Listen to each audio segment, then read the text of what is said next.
Hello guys and this is a late night class. मैं कृष्णा आप लोगों का अनअकैडमी पर स्वागत करता हूं। और ये जो क्लास अभी जो मैंने लेने जा रहा हूं, ये आप लोगों को इंग्लिश के एरर की क्लास और वोकैबलरी की क्लास का सेशन देखने को मिलेगा। याद रखिएगा, ये इंग्लिश बुक 1 का जो सेशन शुरू कर रहा हूं, इसमें आपको दो चीज़ें सुपर स्ट्रॉन्ग करवा दूंगा। याद रखिएगा, ग्रामर का जो सेक्शन है, जो हमारे भारत के बच्चों का बहुत वीक है, और जो वोकैबलरी जो हम यूज नहीं करते अपनी डेली लैंग्वेज बोलचाल की भाषा में, ये दो बेड़ा मैंने उठाया है। मैं बता दूं, ग्रामर 33 to 40% किसी भी एग्जाम में आता है, और वोकैबलरी भी मानकर चलो कि 35% तो आता ही आता है। तो एक बड़ा मेजर पोर्शन है ग्रामर वोकैबलरी, इसी को टारगेट लेकर चलूंगा। ठीक है, तो let us start with me. मैं सुनील कृष्णा आप लोगों को बहुत अच्छी अच्छी चीजें सिखाऊंगा। तो चलिए ध्यान दीजिएगा। सबसे इंपॉर्टेंट चीज कि आप जिससे पढ़ रहे हो उसके बारे में भी थोड़ा जान जाओ। मैं मर्चेंट नेवी ऑफिसर रहा हूँ, विलेज डेवलपमेंट ऑफिसर क्वालिफाइड किया, सीटीएस क्वालिफाइड हूँ, और हिस्ट्री ज्योग्राफी की भी क्लासेस आपकी लेता हूँ। और मेरी इंग्लिश की और एसएसबी की भी स्पेशल क्लासेस चलती हैं। कोड है मेरा कृषि 007। ये एक यूनिवर्सल कोड है। आप चाहें तो इसको जो है कहीं पर भी यूज करके डिस्काउंट 10% पा सकते हैं। अगर आप डिफेंस विंग्स में चाहते हैं सब्सक्रिप्शन, तो सीडीएस का सब्सक्रिप्शन लीजिए। इसमें एफ कैट और सीएपीएफ इन बिल्ट मिल जाता है। ठीक है, ये सबसे बड़ी अच्छी क्वालिटी है इस सब्सक्रिप्शन के पॉइंट की, कि अगर आप सीडीएस खरीदते हो तो एफ कैट और सीएपीएफ और टेरिटोरियल आर्मी इनबिल्ट मिल जाते हैं। अगर आप 21 से 25 साल के हो चुके हो तो आपके लिए बेस्ट ऑफर है इस समय। इसके लिए लग जाइए, मेहनत करिए। गेट सब्सक्रिप्शन पर जाइए अनअकैडमी के लर्निंग ऐप पर। यहाँ से आप उठा सकते हैं। डेली लाइव क्लासेस रोज मिलेगी। सुबह 5 बजे से चालू हो जाती है, रात में 2 बजे तक मिल सकती है। टेस्ट सीरीज, जिस चैप्टर को पढ़ते हैं उस चैप्टर को जरूर जो है हम लाइव टेस्ट में डाल देते हैं, और वो चीज घर जाकर बुक से भी पढ़ लीजिए और स्ट्रांग हो जाता है। अगले चौथे दिन आपको उस पर डाउट क्लियरिंग सेशन चला जाता है। तो एक स्ट्रक्चर्ड कोर्स और अनलिमिटेड एक्सेस 5 साल का आपको पूरा मिल जाएगा। याद रखिएगा, अनअकैडमी लर्निंग ऐप डाउनलोड करने के लिए प्ले स्टोर पर जाना है। प्ले स्टोर से जाकर आपको वहां पर डाउनलोड करके अपना मोबाइल नंबर रजिस्टर ओटीपी के साथ और ईमेल आईडी जो है डालकर एक अच्छा रेगुलर स्टूडेंट बनना है। जब आप एप्लीकेशन ओपन करोगे तो आपको दिखेंगे ढेर सारे टीचर, अलग अलग टाइमिंग पर अलग अलग सब्जेक्ट्स के साथ। तो आपके पास बहुत सारे रैंडम ऑप्शंस होते हैं जो कि ऑफलाइन में आपको ये नहीं मिलता। गेट सब्सक्रिप्शन पर टच करिए। अगर आप 17.5 से 19.5 साल के बीच की रेंज में आते हैं, तब आपको रिकमेंड करूंगा मैं कि NDA, air force, X and Y group और नेवी, मतलब जल थल वायु किसी भी सेना में जाना चाहें जा सकते। सब्सक्रिप्शन लीजिए एनडीए का, जिसमें आपको mathematics, science, current affairs, awareness, general reasoning, Indian economy, geography and SSB की भी क्लास मिलेगी। एनडीए ले लेते हो तो एयरफोर्स और नेवी उसमें मिल जाता। जरा मुझे जो है और भी चीजें आपको बतानी है, जिसको ध्यान से आपको सुनना है। ठीक है, लर्निंग लिसनिंग कैपेसिटी बढ़ाइए, स्ट्रॉन्ग कम्युनिकेशन बनेगा आपका। ठीक है, अगर आप कंटेंट्स ओपन करना चाहते हो, कंटेंट्स में एस लगेगा, नहीं तो ये संतोष हो जाएगा। याद रखिएगा, अगर आप कंटेंट्स ओपन करना चाहते हैं तो आपको करना कुछ नहीं है, केवल इतना करना है। कंटेंट्स ओपन करने के लिए ये 4 स्टेप से जाना है। मेरा कोड लगाना है, इनवाइट कोड, जो कि कृषि 007 है। कृषि 007 मेरा कोड है। ठीक है, इसको लगाकर आप चाहें तो जो है कंटेंट ओपन कर सकते हैं। दूसरी इंपॉर्टेंट चीज कि आप चाहें तो अनअकैडमी की क्विज भी ओपन कर सकते हैं। याद रखिएगा, कई सारे स्टेप्स होते हैं, कई सारे स्टेप्स के थ्रू जाइए और लास्ट में एजुकेटर होस्ट करेगा। मेरा कोड लगाएंगे और मेरी ढेर सारी क्लासेस पड़ी हुई हैं, जैसे स्पॉटिंग एरर पर क्लासेस हैं। ठीक है, हिस्ट्री पर है, जनरल स्टडीज पर है, मॉक टेस्ट पर है, इवन लाइव क्विज लेता हूँ। तो सारी क्लासेस एक्सेस कर सकते हो। सब्सक्रिप्शन लेना है और आसान है। सब्सक्रिप्शन लेने के लिए आपको करना कुछ नहीं, केवल आपको जो है वो गेट सब्सक्रिप्शन पे जाकर प्लान सेलेक्ट करना है कि 24 महीना, 12 महीना, 6 महीना, कौन सा। तो 12 महीना साल भर वाला प्रिपरेशन लो, 9,680 पड़ता है, जो कि मंथली 807 पड़ता है। अगर आपकी सब्सक्रिप्शन लेते हो और कोड लगा देते हो मेरा और इम्प्लाई कर देते हो कोड, प्रोसीड टू पे करोगे, तो अब इतना नहीं दिखाएगा, अब ये 10% डिस्काउंट करके 8,712 रुपए दिखाएगा। ठीक है, अब सबसे बड़ी बात होती है कि सर आपसे कैसे हम बात करें, आप तो केवल 1 ही 2 घंटे के लिए लाइव आते हो। तो इसको सही करने के लिए आपको करना कुछ नहीं है, केवल आपको ये लिंक टेलीग्राम पर टाइप करनी है और इससे जुड़ जाना है। चैनल का नाम जो आपके सामने आ जाएगा, मैं आपको परमिट भी कर दूंगा जुड़ने के लिए। इसमें आप अपने जितने भी डाउट्स हैं पूछ सकते हैं, क्योंकि बहुत सारे बच्चे और टीचर इससे जुड़े हैं। दूसरा सबसे इम्पोर्टेंट चीज़ की पीडीएफ आप लोग को जो इसका यूट्यूब का नहीं मिल पाता, यहाँ पर आपको मिल जाएगा। सबसे इम्पोर्टेंट तीसरी चीज़ होती है कि इसमें आपको अच्छे बच्चों का एक माहौल मिलेगा। कहते हैं ना, माहौल का भी बहुत ज़रूरी परफॉर्मेंस होता है। चौथी इंपॉर्टेंट चीज की ऑन डी क्लास को ऑन डिमांड क्लास कहते हैं। आप यहाँ पर हमें मैसेज कर सकते हो कि सर ये चीजें जरूरत है हमें। एक छठवीं इंपॉर्टेंट चीज होती है कि हम लोग कभी कभी लाइव टेस्ट जो है पोल के माध्यम से टेलीग्राम पर भी शुरू करते हैं, तो आप उसमें भी पार्टिसिपेट करके इस सारी चीजों का फायदा उठा सकते हैं। तो जल्द से जल्द जुड़िए इनसे और देखिए कैसे बेनिफिट होता है। तो चलिए, इंग्लिश की ग्रामर की क्लास में पहले वोकैबुलरी से कुछ शुरू करूंगा। देखना चाहूंगा कि आपकी वोकैबुलरी पावर कैसी है। जैसे अगर मैं कहूं कि एक क्वेश्चन आता है आपके सामने कि one who pretends to be what he is not, जो वो नहीं है, ठीक है, तो उस पे क्या टिक लगाओगे? तो बताएंगे कि सर वो हाइपोक्रेट्स होते हैं। ये क्वेश्चन मैंने जो है कई बार करवाया है, बाकी जानते भी हो, बहरूपिया बोलते हैं ऐसे लोगों को, ठीक है। जैसे एक क्वेश्चन और देखो, एक्चुअली आज की क्लास ग्रामर बेस्ड है, इसलिए ग्रामर को प्रेफरेंस दूंगा। ग्रुप ऑफ द सिंगर्स किसको कहते हैं? तो बताएंगे क्वायर को कहते हैं। अगर मैं कहूं कि जो बोल नहीं सकता वो होता है डम्ब। किलिंग ऑफ पेस्ट्स की अगर हम बात करें, पेस्टिसाइड हो जाता है, ये तो कॉमन सेंस है। चलो, तो और भी एक क्वेश्चन है, जैसे अगर मैं पूछूं कोई पॉलीगॉन्स जो होते हैं, 8 एंगल्स होते हैं उसमें, उसको ऑक्टागन कहते हैं। तो मतलब इस तरह के कुछ वोकैबुलरी और होते हैं। जैसे मैं हैंड रिटन वोकैबुलरी भी देना चाहूंगा आपको, क्योंकि बहुत जरूरी होता है कि अगर आप वोकैबुलरी स्ट्रॉन्ग करें तो बेनिफिट होगा। तो देखिए, मैं बताना चाहूंगा कि कैसे वोकैबुलरी तैयार करते हैं, ठीक है। तो कुछ व्हाइट स्क्रीन ऐड करके जो है बोल रहा हूँ, देखिएगा समझिएगा, कुछ वोकैब लिख रहा हूँ। जैसे एक बड़ा अच्छा वर्ड सुना है मैंने, एम्बीडेक्स्ट्रस, या फिर आपने सुना होगा यूबिक्विटस। एक वर्ड आता है सोजॉर्न, बड़ा अच्छा वर्ड आता है स्टिग्मा।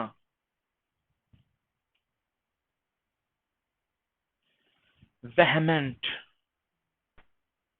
और एक वर्ड लिखूंगा मैं, वैक्सिड।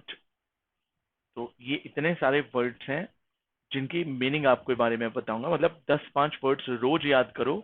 देखो, विजुअल ऑडियो इफेक्ट से पूरी पिक्चर 3 घंटे की और गाने बड़े बड़े याद हो जाते हैं, रैप तक याद हो जाता है। तो क्यों ना ये वोकैबुलरी को भी उसी तवज्जो से, उसी तन्मयता से जो है याद करें। देखो, जल्दी याद हो जाएगा। एम्बीडेक्स्ट्रस जो होते हैं वो दोनों हाथों से लिख सकते हैं। वो can write by both the hands, दोनों हाथों से लिख लेते हैं, उनको एम्बीडेक्स्ट्रस बोलते हैं। याद रखना, डेक्स्ट्रस दाहिने हाथ से लिख सकता है, जो उसको बोलते हैं। सिनिस्टर जो होता है वो बाएं हाथ से लिख, फिर से बोल देता हूं मैं, सिनिस्टर। दो मतलब होता है सिनिस्टर का, जो बुरे लोग होते हैं उनको भी सिनिस्टर कहा जाता है, जो बाएं हाथ से लिखता है उसको भी सिनिस्टर कहा जाता है। डेक्स्ट्रस का दो मतलब होता है, जो बहुत तेज बुद्धिमान होता है उसको डेक्स्ट्रस डेक्स्ट्रस कहते हैं, डेक्स्टर। और जो बाएं दाहिने हाथ से लिखता है उसको डेक्स्ट्रस बोलते हैं। और जो दोनों हाथों से लिखता है, एम्बी का मतलब होता है दोनों।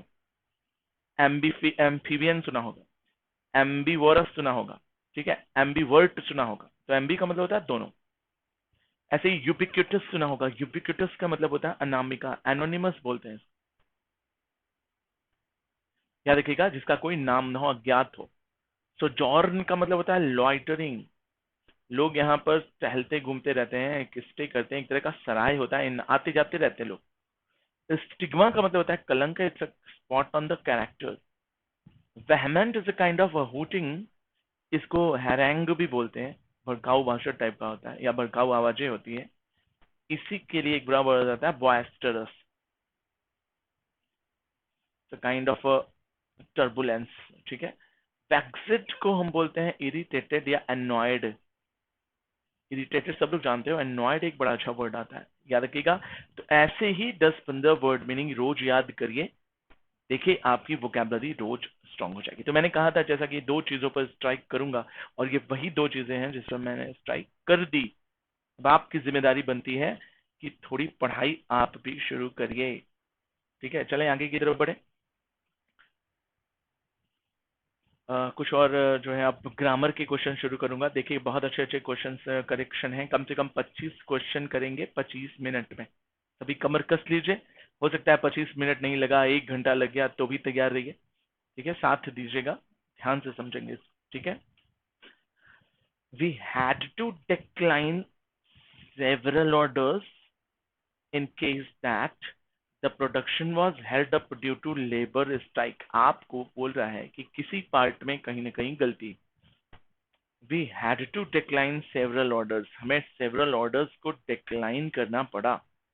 In case that, इस केस में कि the production was held up due to labor strike, production को held up रोक दिया गया स्ट्राइक के कारण। तो कहीं एरर दिख रहा तो समझ में आ रहा है मुझे कि इन केस दैट से ज्यादा अच्छा लगा इन ऑर्डर दैट। क्यों सारे सर्विसेज को decline, we had to decline several orders, क्यों ऑर्डर्स को डिक्लाइन करना पड़ा? In order to product, in order, in case that ज्यादा सही लग रहा है क्या आपको? In case that,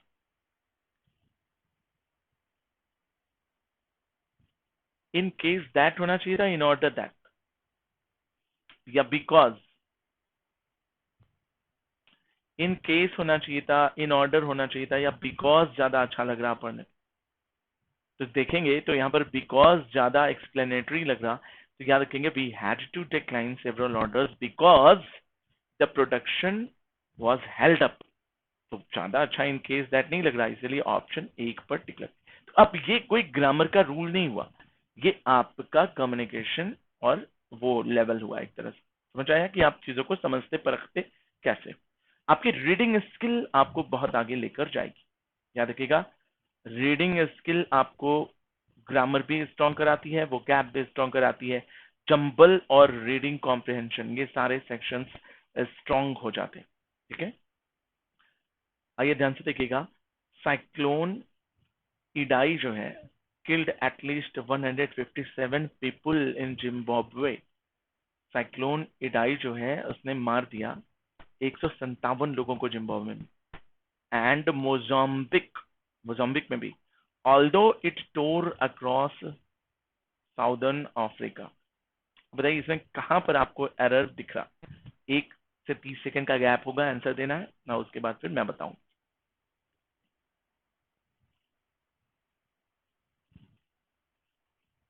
although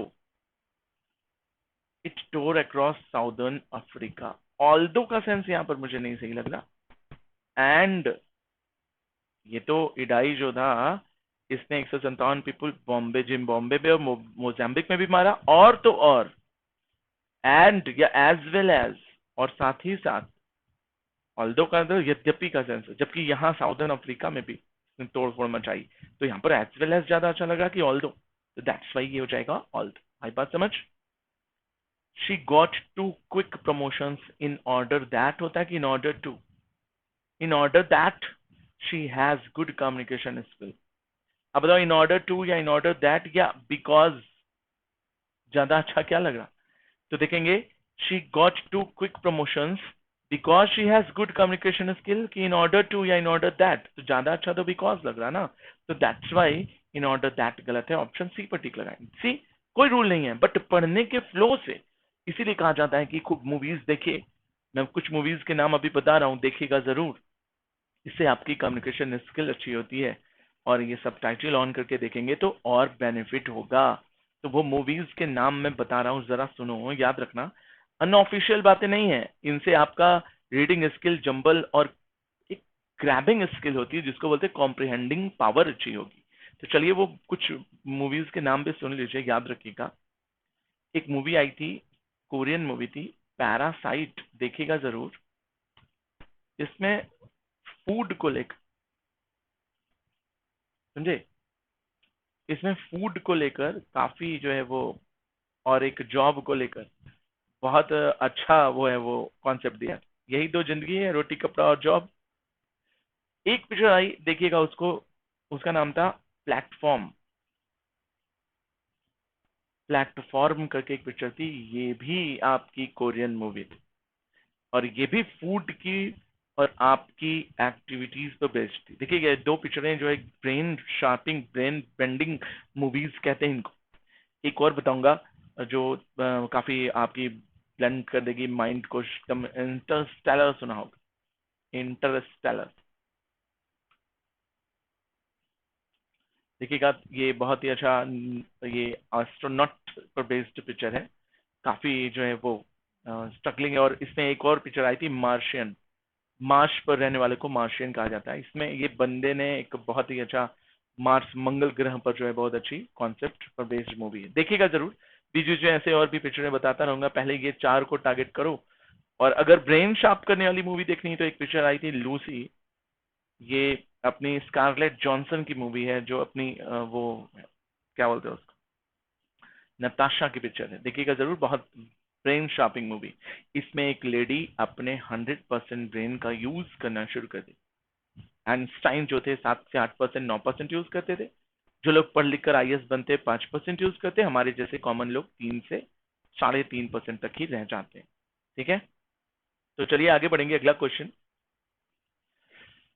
due to the cyclone Idle, vast area of the land have been flooded, roads destroyed, and communications disrupting in Zimbabwe, Mozambique.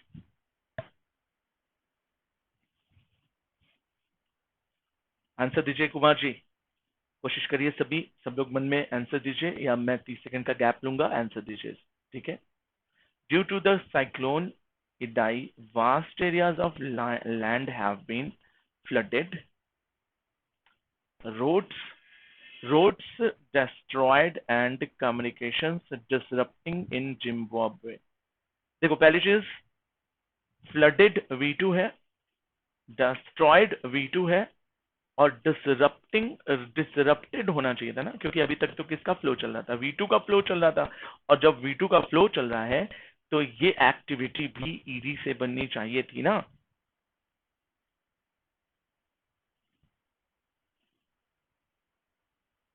देखो मेरी बात समझो, जैसा कि अभी मैंने बताया, ये चीज समझ आ गया होगा सभी को कि ये ईडी है, ये ईडी है, ये ईडी है। अगर वोकैबुलरी इशू है तो मुझे ऐसा लगता है कि ढेर सारी वीडियोस, देखो इसको भी मैं बता देता हूँ थोड़ा सा, सब लोग वोकैबुलरी की प्रॉब्लम्स को सही करो सब लोग। वीडियोस ऑडियो इफेक्ट बोलते हैं, virtual audio, visual audio effect, याद रखिएगा। ये इफेक्ट जो होता है ये जल्दी याद, अच्छा बताओ, पिक्चरें 3 घंटे की याद हो जाती है ना, गाना जल्दी याद हो जाता है ना, क्योंकि वो रिपीटेडली आपके दिमाग में, आपके आंख के सामने आता है। क्यों याद हो जाता है, तो वो विजुअल ऑडियो इफेक्ट कहते हैं इसको। तो इसी तरह से कभी भी बुक उठाकर आप अगर वर्ड मीनिंग याद करने बैठेंगे तो कभी नहीं कर पाएंगे। अगर आप सोचेंगे कि हम एग्जाम के 3 महीने पहले या 2 महीने पहले या 1 महीने पहले या 15 दिन पहले वर्ड मीनिंग याद कर लें तो कभी याद नहीं कर पाएंगे। इंग्लिश सीखना 1 साल से, 2 साल से 5 साल का काम है। इसीलिए किसी भी एग्जाम की रेंज 21 साल से 27 साल होती है कि भैया चलो कोई बात नहीं, पहले साल नहीं, दूसरे साल नहीं, तीसरे साल नहीं, चौथे साल नहीं, 5वें साल में तो सीख जाओगे। याद जरूर रखिएगा कि अगर आप ये सोचते हैं कि हम 1 से 2 दिन या 1 हफ्ते या 1 साल में सीख जाएंगे तो ऐसा नहीं होता। रोज आपको अपनी पावर वर्ड मीनिंग एनहेंस करनी पड़ेगी, और पूरी कोशिश करो कि जब टीचर पढ़ाता है उस समय उनका वर्चुअल वीडियो, विजुअल वीडियो देखो। किताबें छोड़ दो, भूल जाओ, किताबें एकदम खत्म कर दो। कब पढ़ो किताबें, जब आपको ढेर सारी जो है वो रीडिंग स्किल अच्छी करनी हो अपनी, तो पहले टीचर्स का लेक्चर देखो, उस टॉपिक को या फिर रीडिंग कॉम्प्रिहेंशन को किताबों से पढ़ो, देखो तैयार हो जाएगा। और टारगेट करो कि साल से 2 साल में, 2 दिन या 4 दिन में नहीं, नहीं तो फिर डिमोरलाइज हो जाओगे बस। ठीक है, चले अगला क्वेश्चन क्या कहता है, देखो। Torrential rains and winds of up to 100 kilometer per hour swept away roads, homes, bridges, and knocking down power and communication line। बहुत अच्छा क्वेश्चन है, जरा सोचिए और बताइए कि किस पे टिक लगाया जाए।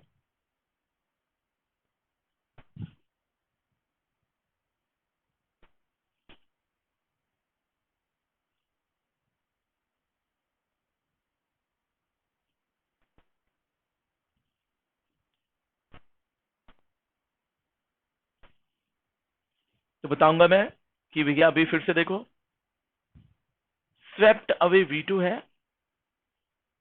ब्रिजेस एंड नॉकिंग डाउन की नॉक्ड डाउन। अभी फिर से वही बात आ गई कि स्वेप्ट अवे कर दिया और मारकर गिरा दिया। नॉक डाउन मतलब क्या होता है? तोड़ देना, खत्म कर देना। तो नॉकिंग डाउन ना होकर V2 की वजह से ये क्या होना चाहिए था? Knocked down.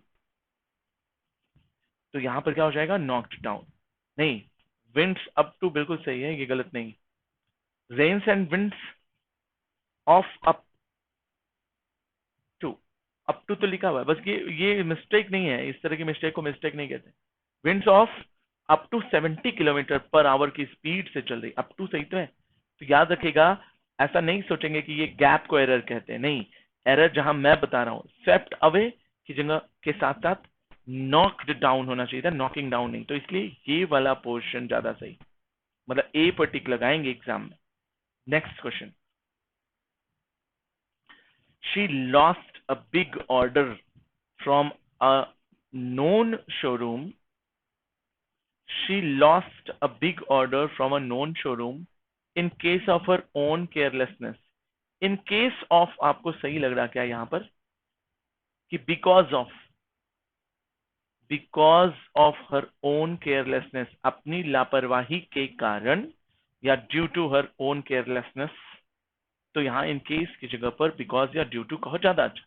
उसने एक बड़ा ऑर्डर मिस कर दिया शोरूम का। तो किस पर टिक लगाएंगे? ऑप्शन ए पर। एक और क्वेश्चन देखो, every employees of the, every employees होना चाहिए था कि एवरी एम्प्लॉय? सही है, every employee of the company were, was होना चाहिए था कि वर गिवन अ टू, ए भी है और टू भी है, 2 bedroom flat as Diwali bonus. जरा सोचिए और कमेंट करके बताइए। ठीक है, मैं 30 सेकंड का गैप लूंगा, फिर आगे बढ़ेंगे।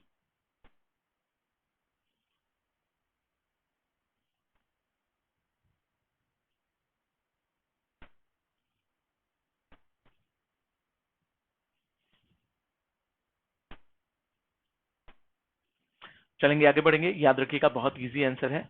जब कभी भी हम एवरी या ईच वर्ड देखते हैं, याद रखिएगा इसके बाद नाउन हमेशा सिंगुलर आना चाहिए और हेल्पिंग वर्ब भी हमेशा सिंगुलर आना चाहिए।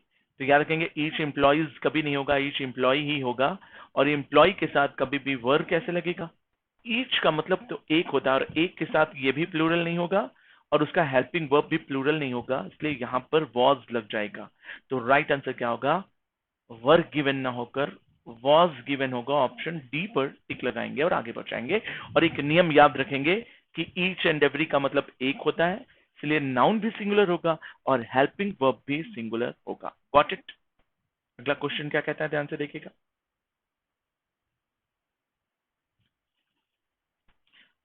जो इडाई साइक्लोन था, ये cyclone is regarded as one of the worst tropical cyclone on record to affect Africa and the southern hemisphere as a whole.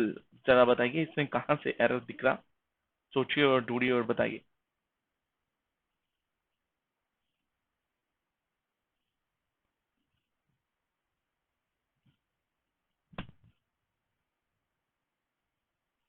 सोचिए, मन में दौड़ाइए, दिमाग लगाइए।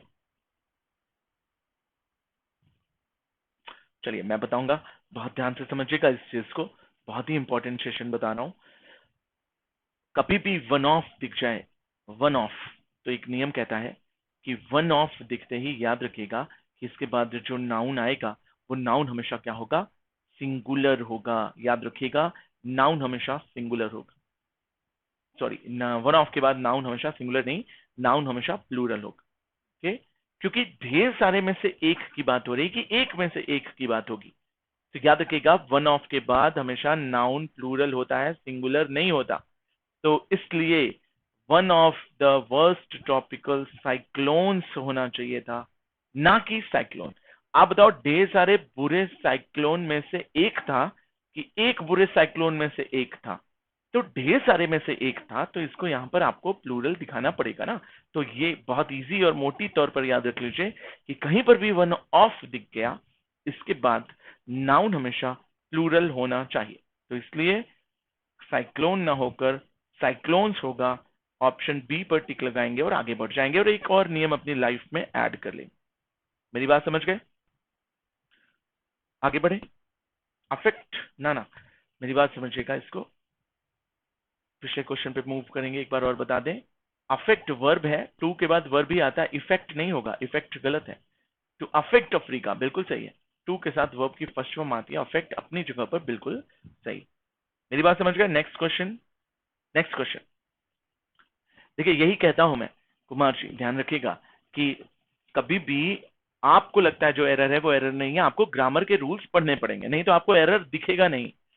लेकिन यह है कि वोकैबुलरी स्ट्रांग होगी अगर आप मूवीज देखते हो और पिक्चरें सबटाइटल चलाकर वेब सीरीज देखते हो, किताबें नॉवेल फिक्शंस पढ़ते हो, तो बेनिफिट तो होगा। चलो एक और बात बताऊं, गूगल प्ले बुक पे जाना, आज चेक करना, गूगल प्ले स्टोर से ढेर सारे ऑप्शन होते हैं ना, एक ऑप्शन होता है एप्स, दूसरा ऑप्शन नीचे होता है गेम्स, कभी देखा होगा आपने तीसरा ऑप्शन होता है मूवीज, चौथा ऑप्शन होता है बुक्स। तो कभी गूगल प्ले स्टोर पे बुक्स पे टच करोगे तो ढेर सारी ऐसे एक आइकॉन खुलेगी और ऊपर स्लाइड करोगे इधर साइड लेफ्ट में, तो टॉप फ्री बुक्स लिखी हुई, टॉप फ्री बुक्स पे टच करोगे तो ढेर सारी किताबें ओपन होंगी। याद रखिएगा, ये किताब डाउनलोड करोगे तो ये डाउनलोडेड हो जाएगी, आपके पास एक और एप्लीकेशन डाउनलोड करने को बोलेगा, वो गूगल का ही है, उसको बोलते हैं Google play books.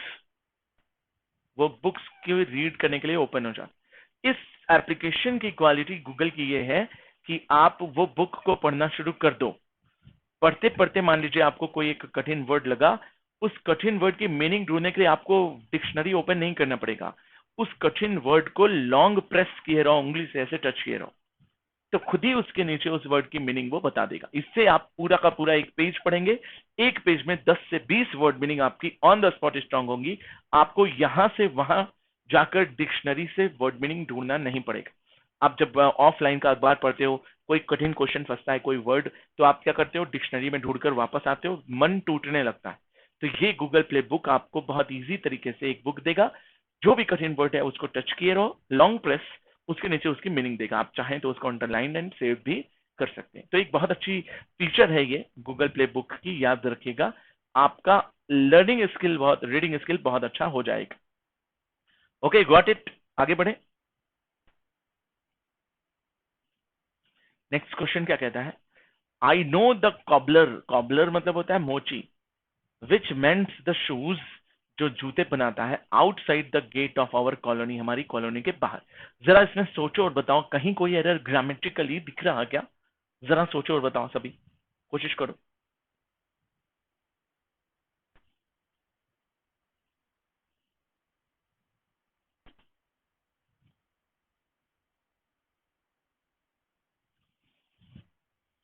Atal ji आइए, नमस्कार, बताइए जरा आंसर क्या होगा। सभी को बताना है, सोचना है, दिमाग लगाना है। कॉबलर एक आदमी है, इसके लिए विच आना चाहिए था कि हु आना चाहिए था। एक नियम कहता है कि हु सजीव के लिए लगता है, ठीक है, और विच निर्जीव के लिए लगता है, याद रखना है इसको। और कभी ना पता चले कि सजीव या निर्जीव है तो हु या विच की जगह पर दैट लगा दिया जाता है। डॉग है, अब इसको सजीव में रखें कि निर्जीव में रखें, डॉग के लिए हु तो लग नहीं सकता क्योंकि सजीव वो भी ह्यूमन, याद रखेगा ह्यूमंस के लिए ही केवल हु लगता है, बाकी चीजों के लिए दैट लगाओ, ज्यादा इजी होगा। तो इसलिए ये विच ना होकर दैट हो जाना चाहिए था, तो सी ऑप्शन सही होगा। Next question, we will rest for something when we will reach the top में एक गलती एरर है, ढूंढिए ग्रामेटिकल एरर कहां पर है।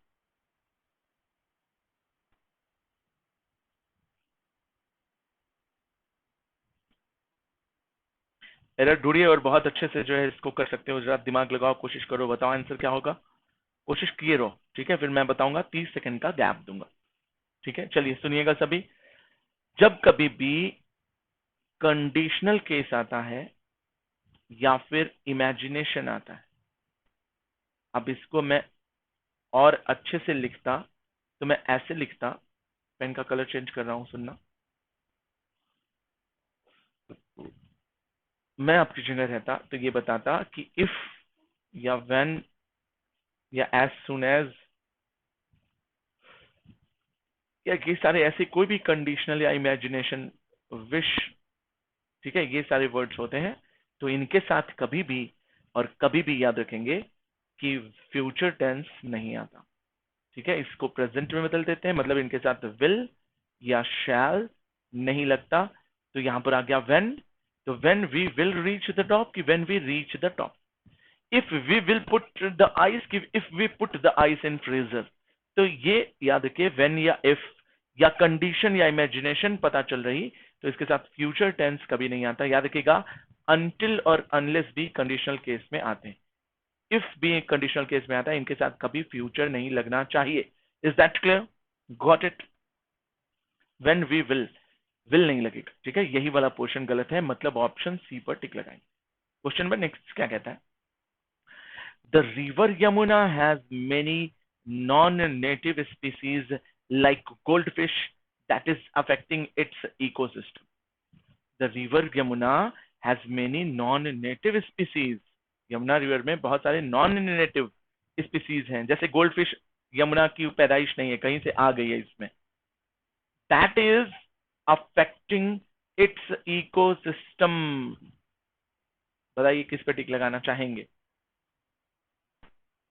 मन में आंसर दीजिए, सोचिए, 30 सेकंड का गैप है।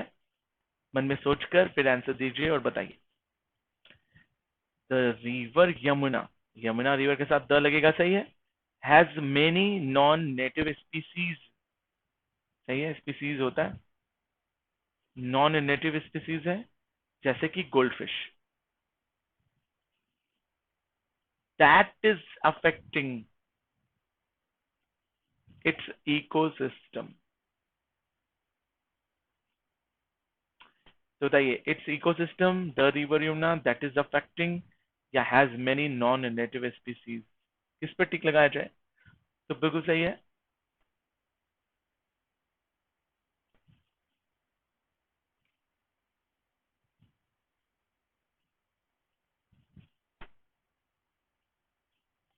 दैट आर इफेक्टिंग होगा, या दैट इज इफेक्टिंग सही है, गलत नहीं है। सही से देखा जाए कि इसको नो एरर में रखिए, क्योंकि इसमें कहीं कोई एरर नहीं है, ठीक है। इसमें एक ऑप्शन और होना चाहिए था। देखो, ये क्वेश्चन थोड़ा सा मिसकॉन्सेप्चुअल था। देखो मेरी बात समझो, यमुना के साथ द लगेगा, बिल्कुल सही है, यहां तक तो चलो सही है। सिंगुलर लगेगा हैज, ये भी बिल्कुल सही है, चलो करेक्ट हो गया। मेनी मतलब बहुत सारे, नॉन नेटिव स्पीसीज का प्लूरल भी स्पीसीज ही होता है, सीरीज और स्पीसीज का प्लूरल यही होता है। मेनी के बाद ये प्लूरल है। जैसे कि लाइक, एक एग्जांपल दिया है लाइक, तो लाइक ना कह के हम चाहते तो एज कह सकते, लाइक की जगह पर लाइक गोल्ड फिश ना कर एज गोल्ड फिश कह सकते, ठीक है। जैसे कि का कभी एग्जांपल होता है तो एज लिखना चाहिए। एक गलती ये हो सकती है, लेकिन चलो नॉमिनल मान लेते हैं इसको, ठीक है। मेरी बात समझिए, क्यों मैंने ऐसा कहा, क्योंकि इसने कहीं पर भी लाइक का ऑप्शन नहीं दिया, इसलिए इसको नॉमिनल मान लिया। लाइक गोल्ड फिश दैट, अब ये दैट किसके लिए आया? गोल्ड फिश के लिए आया। दैट इज अफेक्टिंग, तो बिल्कुल सही है, इट्स, क्योंकि फिश है तो इसका जेंडर डिफाइन है, तो इसमें no error is the right answer. याद रखिएगा, इसमें कोई भी एरर नहीं है, ठीक है। बहुत अच्छा क्वेश्चन था, काफी घुमावदार था, इसमें कहीं कोई गलती नहीं है, ये चीज ध्यान रखिएगा, ठीक है। अगला क्वेश्चन क्या बोलता है, देखिए नेक्स्ट। लोधी कॉलोनी जो है दिल्ली में is very different from other places in the city that is crowded and noisy. जरा इसमें बताइए, कहीं कुछ एरर दिख रहा? Lodi colony in Delhi is very different, very different from other places in Delhi that is crowded and noisy. सोचो जरा इसका, मैं फिर बताऊंगा आंसर, थोड़ा सा दिमाग लगाइए, फिर आंसर सोचिए, फिर मैं बताऊंगा। बहुत अच्छा क्वेश्चन है ये।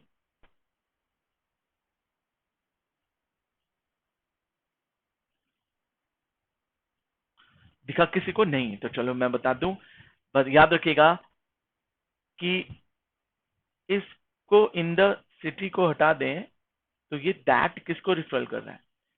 That is crowded and noisy, ये अदर प्लेसेस को शो कर रहा है। लोधी कॉलोनी दिल्ली की बहुत ही डिफरेंट है अदर प्लेसेस से।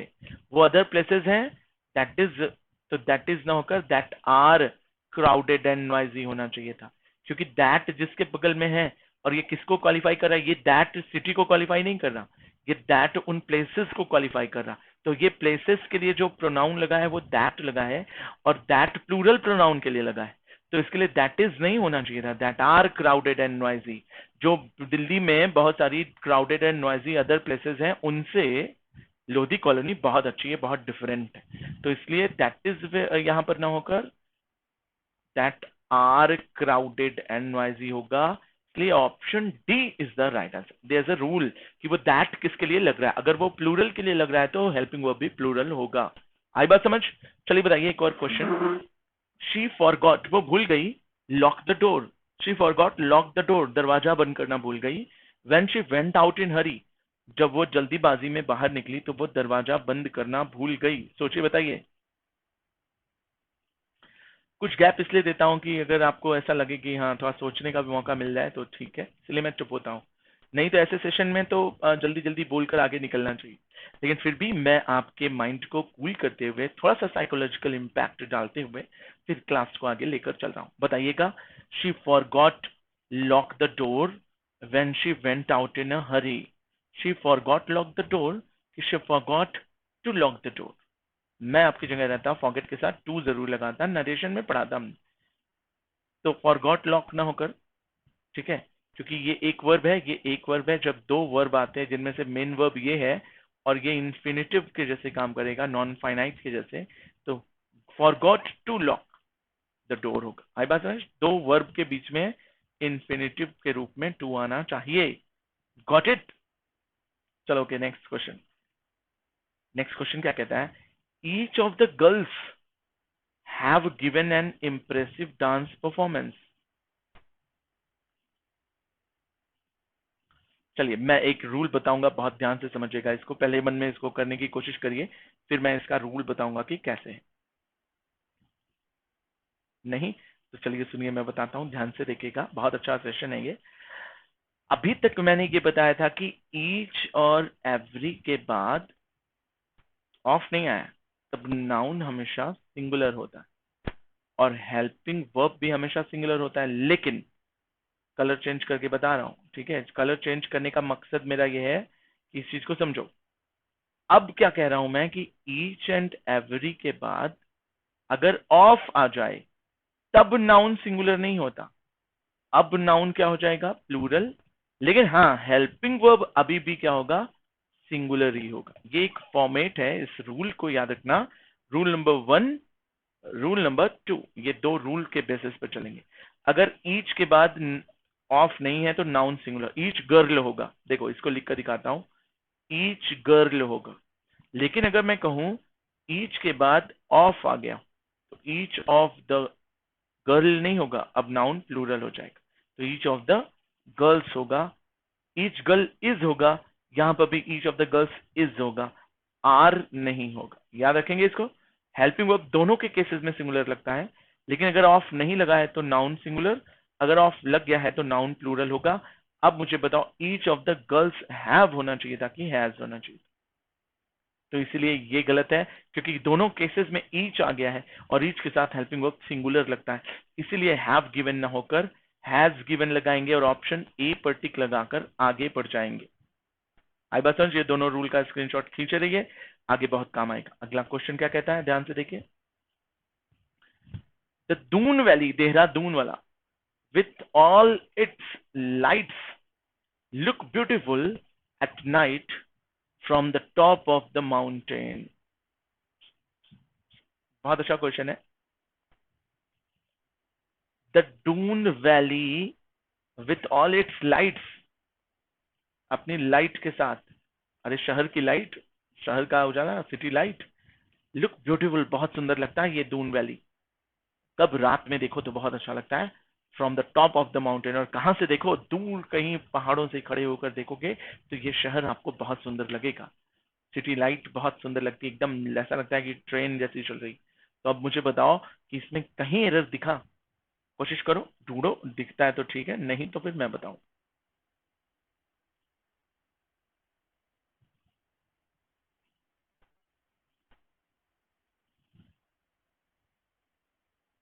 अच्छा, ये कोशिश करिए, मिस्टर आजाद को किसी को दिखा नहीं?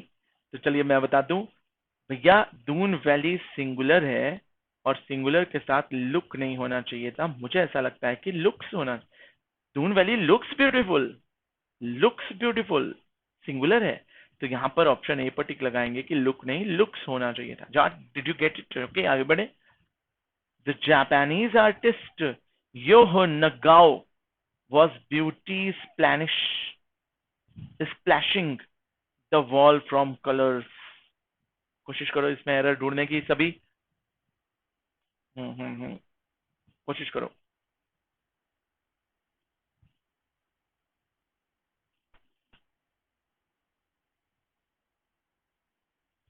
मन में सोचो, आंसर दो, आगे बढ़े, मैं बताऊं। चलिए देखिएगा, द जापानीज आर्टिस्ट का नाम है योह नगाओ, यहां तक तो सही है।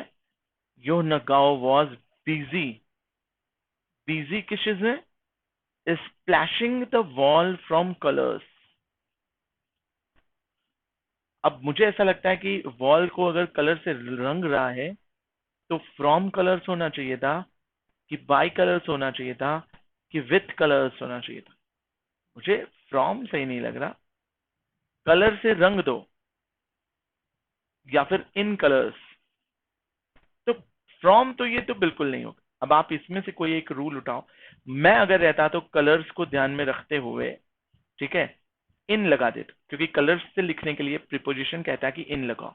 बट आप चाहें तो बाय या विथ भी अंडरस्टूड चीज के सेंस में लगा सकते। बताइए, मैं कह रहा हूं कि मैं लाल रंग से लिखता हूं।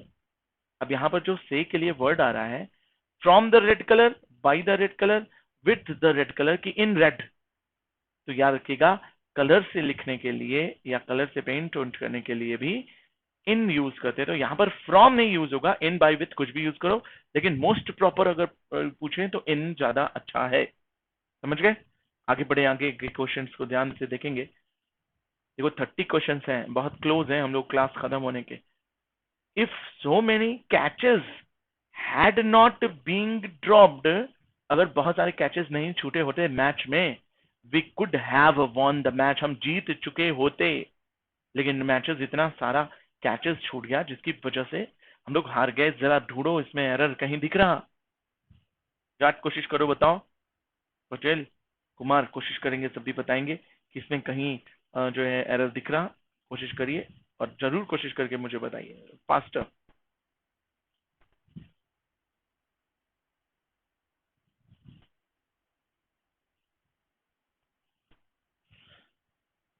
नहीं, मन में सोच लिया? चलो मैं बताता। भैया कॉमन सेंस कहता है कि हैड के साथ बीइंग नहीं आता, बीन आता है, ये तो सब जानते हो। हैड नॉट बीइंग ड्रॉप की हैड नॉट बीन, बीइंग नहीं आता, ठीक है। बीइंग जैसा कोई सेंस नहीं है हैड के साथ, तो बिल्कुल नहीं, क्योंकि हैड के साथ तो V3 आता है और बीइंग तो V4 है। बीन जो होता है V3 होता है, इसके साथ बी भी नहीं आता क्योंकि ये V1 होता है। बी का सेकंड फॉर्म होता है वॉज वर, बी का फर्स्ट फॉर्म होता है इज एम आर, ठीक है। बी का थर्ड फॉर्म होता है बीन, बी का फोर्थ फॉर्म होता है बीइंग, और बी का फिफ्थ फॉर्म होता है बिकम्स, याद रखिएगा। चलिए, और अगला क्वेश्चन इसलिए है जो हम इस पर टिक लगाएंगे बी पर, क्योंकि हैड के साथ बीइंग नहीं बीन होता है। Is that clear? Got it? बोला कि most disputes can B resolved amicably, मतलब मैत्रीपूर्ण व्यवहार से। एमिकेबल मतलब होता है एली, मित्रता पूर्वक, friendly, unless one are not rigid. इसमें कहीं ना कहीं तो एरर है ग्रामेटिकल, मुझे तो दिख गया। बाकी आप धैर्य से सोचिए और आंसर देने की कोशिश करिए और बताइए कहां पर एरर है।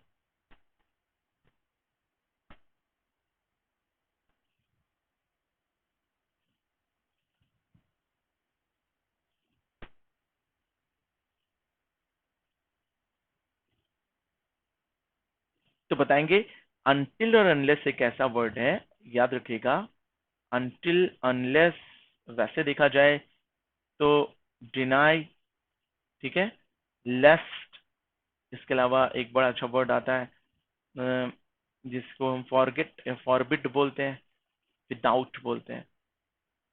और भी बहुत सी वर्ड्स हैं, जैसे आपने हार्डली स्कार्सली सुना होगा, हार्डली, सेल्डम, ठीक है, स्कार्सली, ये सारे ऐसे वर्ड्स हैं जो अपने आप में निगेटिव टर्म लिए होते हैं, इसलिए इनके साथ कभी भी नॉट नहीं लगता, क्योंकि इन नॉट इनबिल्ट है, बाय डिफॉल्ट इनके साथ जुड़ा हुआ है। और वन के साथ आर कैसे लग सकता है, वन तो सिंगुलर है ना। बोला कि भैया most disputes can be resolved amicably, बहुत प्यार से सारे डिस्प्यूट सॉल्व कर सकते हैं, बशर्ते वन इज रिजिड, कि वो आदमी रिजिड ना हो। नॉट नहीं लगाएंगे क्योंकि अनलेस लग गया, अनलेस लग गया तो ऑटोमेटिक इनबिल्ट नॉट हो गया, तो अनलेस देखते ही नॉट हटा दो, यही रूल है, यही उसूल है। चलिए आगे अगला क्वेश्चन देखेंगे।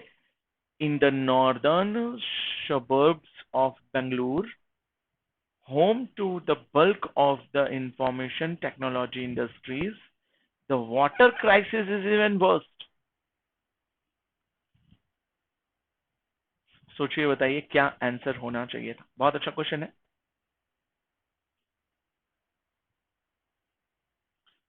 बोला कि in the northern suburbs of Bengaluru, Bengaluru के नॉर्दर्न सेक्शन पे जाएंगे, उनके कॉलोनीज में, home to the bulk of the information technologies industries. जब आप इन घरों में जाएंगे इंफॉर्मेशनल टेक्नोलॉजीज की इंडस्ट्रीज वाले सेक्शन में, water crisis is even worst. मुझे लगता है कि इवन वर्स्ट नहीं, वर्स होना चाहिए था, क्योंकि एक सेक्शन की तुलना दूसरे सेक्शन से हो रही, जब दो सेक्शन की तुलना होती है तो कॉम्परेटिव डिग्री लगता है।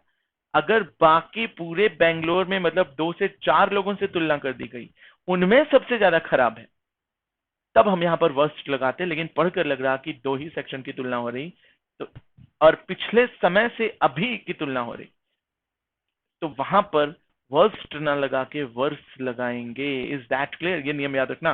तो इसलिए किस पर टिक ज्यादा लगाना सही था, तो B option is the right answer. Is that clear? Got me? Mister Jat Patel clear है? आगे बढ़े।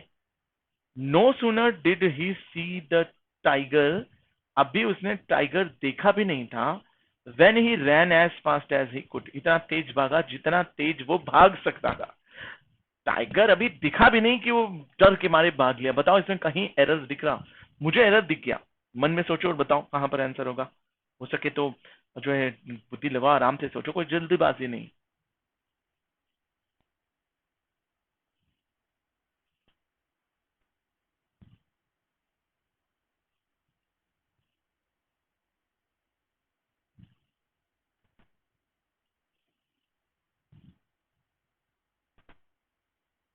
तो चलिए मैं बता दूं, वेरी इजी है भैया। नो सूनर में पहली चीज की नो सूनर कॉम्परेटिव डिग्री को शो करता है। वैसे भी ई आर आ रहा, जब भी ई आर होता है तो इसके साथ देन लगता है ना, better than, faster than, smarter than. तो वेन नहीं लगता नो सूनर के साथ, क्योंकि कॉम्परेटिव डिग्री के फ्लो को शो करता है, इसलिए इसके साथ T H A N than लगेगा। आप पूछेंगे टी एच ए एन की T H E N sir, तो मैंने कहा कॉम्परेटिव डिग्री है तो टी एच ए एन लगेगा, टी एच ई एन नहीं। वेन नहीं लगता, देन नहीं लगता, दैन लगता है, क्योंकि इसमें ई आर और कॉम्परेटिव डिग्री का फ्लो है, इसलिए यहाँ पर वेन ना होकर देन होना चाहिए था, इसलिए इसका सही आंसर होगा सी। Is that clear? आगे बढ़े।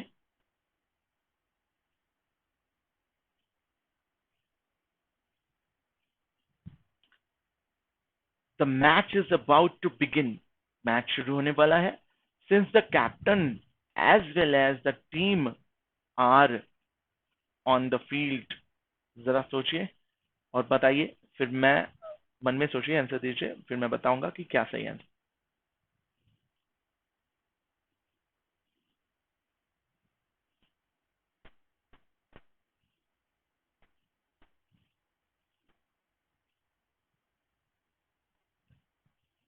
तो चलिए मैं बताता हूं, ध्यान से समझिएगा इसको, बहुत इजी है। जब कभी भी sentences as well as, and not, सुन लो इसका स्क्रीनशॉट लेना, ठीक है, या फिर like, unlike, besides, in addition to, या फिर विथ या अलोंग विथ, इनसे जुड़ते हैं, तो याद रखिएगा इनसे पहले वाले, इसको कलर चेंज करके बता देता हूं, इससे पहले वाले सब्जेक्ट पर पहले फोकस किया जाता है कि बाद वाले सब्जेक्ट पर कोई फोकस नहीं किया जाता।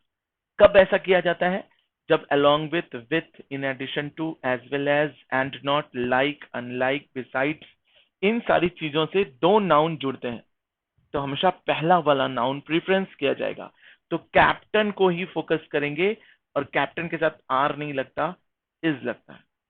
तो सही से आंसर क्या बना, इसका स्क्रीनशॉट ले लो और ये वर्ड्स याद रखना, गलत हो जाएगा नहीं तो। इन सारे वर्ड्स से कंजंक्शन के रूप में जुड़ने पर फर्स्ट सब्जेक्ट को प्रेफरेंस देते हुए फर्स्ट सब्जेक्ट के अकॉर्डिंग ही हम हेल्पिंग वर्ब का यूज करते हैं। तो आर नहीं इज होगा क्योंकि कैप्टन एक है। आपको लगेगा टीम और कैप्टन मिलके दोनों एज वेल एज से जुड़े हैं, आर लगा दें, गलत है। अगर एंड से जुड़ा होता तब आप आर लगा देते तो मैं मानता आर से ही, लेकिन एज वेल एज से जुड़ा है या इन सब से जुड़ा है तो हमेशा पहले हेल्पिंग वर्ब सब्जेक्ट को फोकस करते हुए उसके अकॉर्डिंग हेल्पिंग वर्ब लगाएंगे तो आर नहीं लगेगा, इज। तो इसलिए ऑप्शन ए पर टिक लगाएंगे और आगे बढ़ जाएंगे और ये नियम को याद रखेंगे। समझ आया? नया नियम था सभी के लिए, बहुत इंपॉर्टेंट था। चलो क्वेश्चन बहुत क्लोज होने वाले हैं हम लोग, 27 से 28 या 30 क्वेश्चन हैं। Supriya asked Kiran, asked to Kiran ki asked Kiran that where had her mother gone when the results of the contest were being declared। बहुत अच्छा क्वेश्चन है, सोचिए और बताइए, दिमाग में भी सोचिए, समय लीजिए और आंसर सोचकर फाइनल जो है बताइए कि क्या होना चाहिए था। मुझे मत बताइए, खुद को बताइए।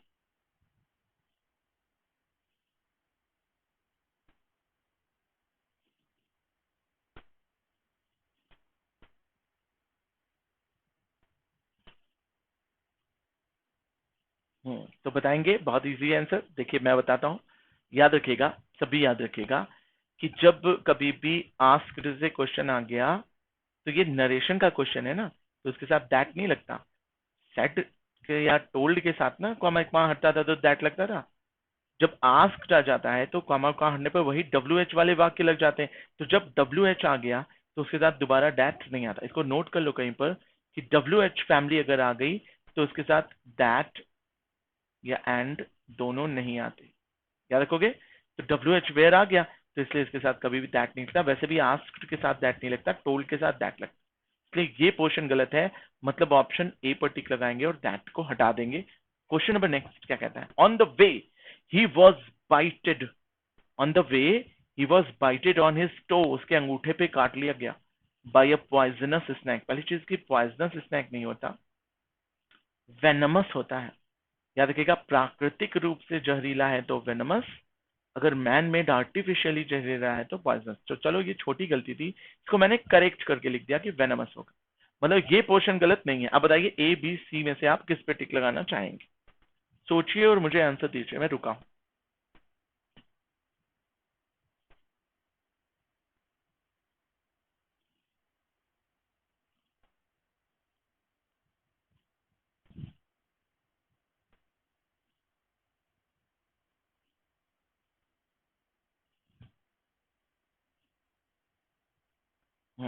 आगे बढ़े तो याद रखिएगा, he was bitten, bited, bite का थर्ड फॉर्म बाइटेड नहीं होता, बिटन होता।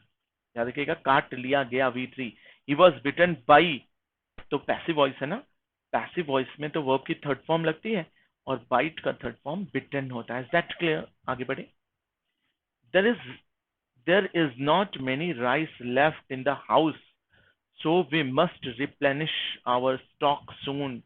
रिप्लेनिश का मतलब रिफिल होता है। या घर में there is not many rice left in the house, घर में बहुत चावल नहीं बचा, so we must replenish our stock soon, हमें अपना स्टॉक फिर से भर लेना चाहिए।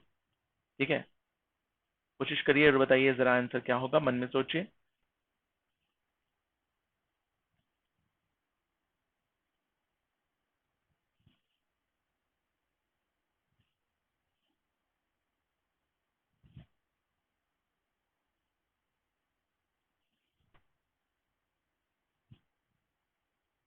चलिए मैं बता दूं, बहुत कॉमन सेंस की बात है कि राइस अनकाउंटेबल नाउन है, अनकाउंटेबल नाउन के साथ मच लगता है।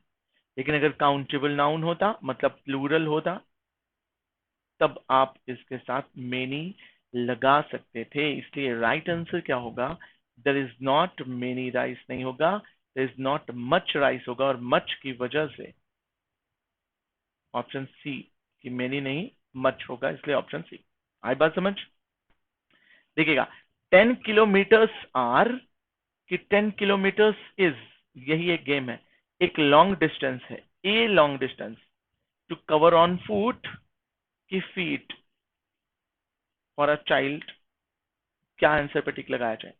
देखिए, 2 से 3 जगह पर फंसा रहा है, और एक और चीज फंसा रहा है कि जब 10 कह दिया तो किलोमीटर्स में एस लगेगा या नहीं। समझ गए होगे कि मैं क्या क्वेश्चन पूछ रहा हूँ और कहाँ कंफ्यूज कर रहा हूँ। जस्ट चेक करना चाहूंगा कि आपने क्या आंसर दिया। ठीक है, कोशिश करिए और बताइए। 10 किलोमीटर।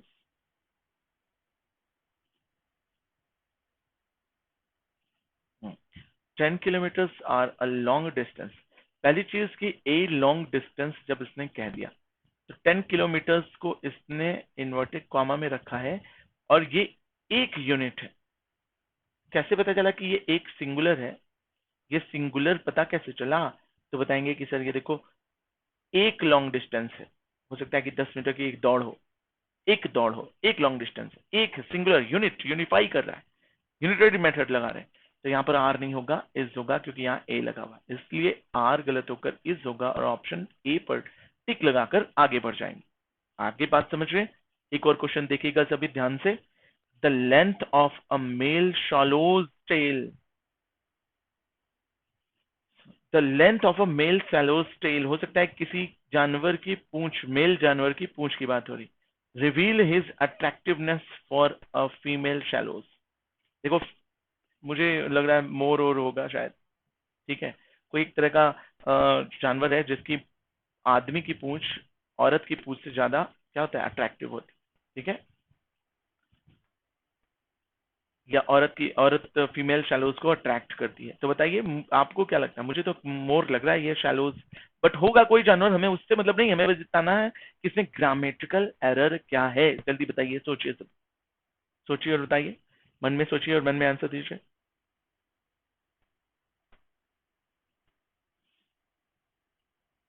से आ जाइए, आंसर दीजिए, कोशिश करिए भैया। चार्ट अगर है आंसर दीजिए, टेल जी आंसर देंगे? नहीं? तो चलिए मैं बताऊं। द लेंथ सिंगुलर है, मेल शैलोज सिंगुलर है, टेल सिंगुलर है। तो जब तीनों चीजें सिंगुलर हैं, तो रिवील होना चाहिए था कि रिवील्स हिज अट्रैक्टिवनेस। वो पूंछ रिवील्स करती है, वो लेंथ रिवील्स करती है, वो फीमेल शैलोज रिवील्स करता है। रिवील्स होगा क्योंकि वर्ब में एस आई एस जुड़ेगा, क्योंकि सिंगुलर है, प्रेजेंट इंडेफिनिट का फ्लो है। सिंगुलर में वर्ब में एस आई एस, जो कि वर्ब की फिफ्थ फॉर्म कही जाती है, ये लगेगा। और फाइनली किस पर टिक लगाएंगे? रिवील्स पर। तो रिवील्स ये दिख रहा, यहां होना चाहिए था, मतलब ऑप्शन बी में एरर है। आखिरी क्वेश्चन है इस क्लास का, जरा देखिए और बताइए। My father disowned me to try for a job as he wanted me to pursue higher studies. डिसाउज और आलोचना, डांटना, फटकार लगाना टाइप का कुछ होता है।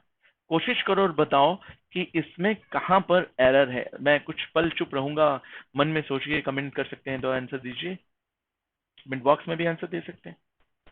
क्या होगा?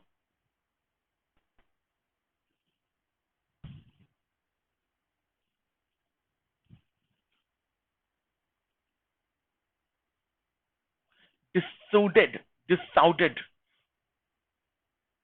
क्या होता है इसका मतलब? मना करना, टांग अड़ाना, रोकना। ठीक है, डिनाई करना, क्रिटिसाइज करना, इस तरह का सेंस होता है। तो याद रखेंगे कि me to try for a job as he wanted me to pursue higher studies. As he wanted me to pursue, कहाँ एरर लगा इसको सोचो। My father dissuaded me, dissuaded me try for a job. मुझे ऐसा लग रहा है to try नहीं होगा, ट्राइंग होगा। मतलब ये जीरन से बनना चाहिए था, इन्फिनेटिव से नहीं बनना चाहिए। As he wanted me to pursue higher studies, क्योंकि वो चाहते हैं कि मैं और पढूं। मुझे तो इसमें गलत नहीं लग रहा ये सेंटेंस। मुझे यही लग रहा, decide me trying for a job. To try नहीं होना चाहिए, ज्यादा पर्टिकुलर सही आ रहा, ट्राइंग। स्टॉप रीडिंग की स्टॉप टू रीड, तो ज्यादा अच्छा क्या लगा, स्टॉप रीडिंग।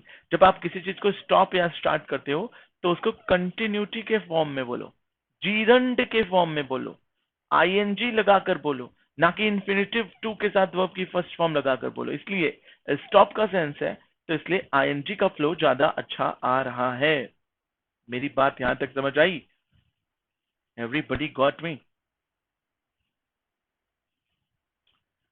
और भी बहुत सारे क्वेश्चंस होंगे, जैसा कि मैंने अभी बताया था।